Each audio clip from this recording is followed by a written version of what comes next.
Gotita de esperanza en medio de las tormentas. Reflexión diaria de Monseñor Marco Antonio Merchán Ladino, obispo de la diócesis de Vélez, para alimentar nuestro espíritu y animar nuestra confianza en Dios nuestro Señor.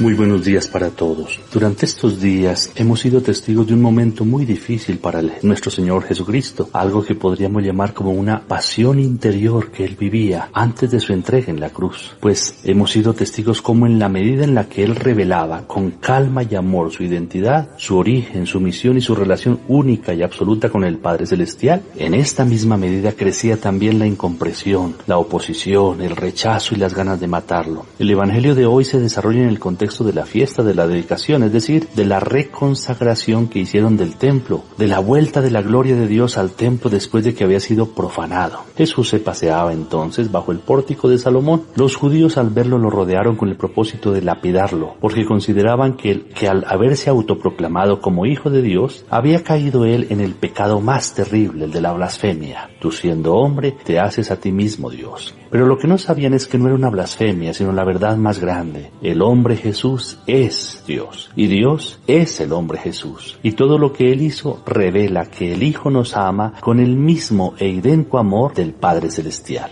Llama la atención que el Señor no salió corriendo, sino que enfrentó a sus enemigos con un discurso de defensa. En un primer momento se puso en un terreno común con sus acusadores, la palabra de Dios. Esta, pues es palabra de Dios, no puede ser desmentida, y ellos supuestamente la conocían muy bien. Le citó entonces el Salmo 82, que dice: ¿no está escrito en su ley, yo he dicho, ustedes son dioses? Esta palabra permite entender que la divinidad puede ser atribuida a quienes escuchan la palabra de Dios. Ahora, ¿cuánto más debe ser reconocida a aquel que es la misma palabra de Dios y que ha sido elegido por el Padre para ser enviado al mundo? Con esto Jesús afirma una vez más su condición absoluta de Hijo de Dios. Es el Padre Celestial el que en su divina voluntad lo ha consagrado para realizar su obra y lo ha santificado con su Espíritu.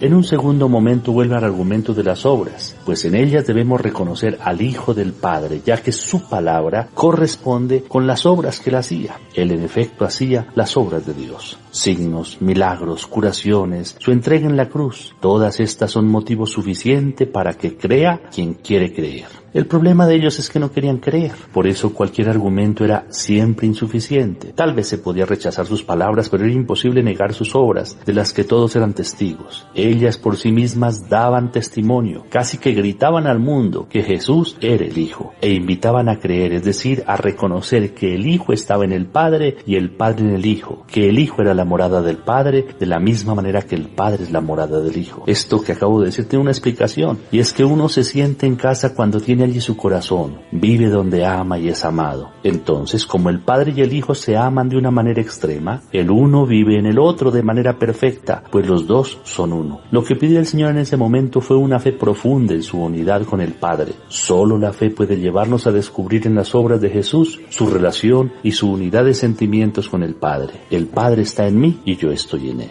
Al final el Señor se va de nuevo al otro lado del Jordán, al mismo lugar en el que había aparecido al principio cuando la gente no sabía de dónde venía, y en donde fue bautizado por Juan y descendió sobre él el Espíritu, y fue manifestado como Hijo de Dios. Allí Juan había dado testimonio de la verdad, allí surgieron los primeros discípulos. Es allí a donde ahora mucha gente lo seguirá. Muchos que estaban en tinieblas encontraron en él la luz, y reconocieron que todo lo que Juan había dicho sobre él era verdad, que Jesús era realmente el Hijo de Dios. Allí, igual que los primeros discípulos, muchos creyeron en él. Irónicamente, en el momento del mayor rechazo por parte de las autoridades judías, surge un germen de fe en la gente sencilla, que anticipa la gracia de la Pascua y el misterio de la Iglesia. Iglesia que en medio de las persecuciones y en los momentos más difíciles de su historia, ha siempre sabido salir airosa gracias a la fe de tantos que continúan a reconocer a Jesús y a anunciarlo al mundo, diciendo que Él es el Hijo de Dios.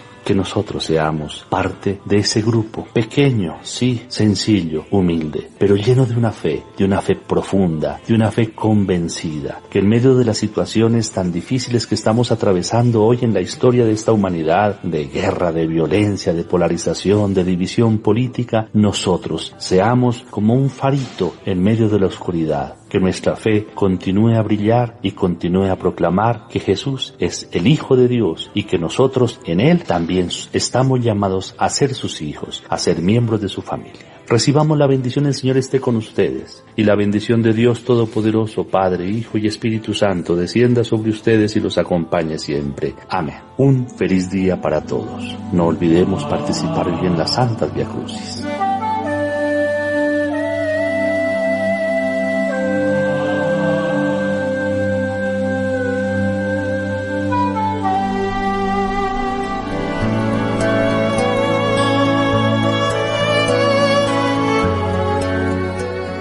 Gotita de esperanza en medio de las tormentas. Reflexión diaria de Monseñor Marco Antonio Merchán Ladino, obispo de la diócesis de Vélez, para alimentar nuestro espíritu y animar nuestra confianza en Dios nuestro Señor.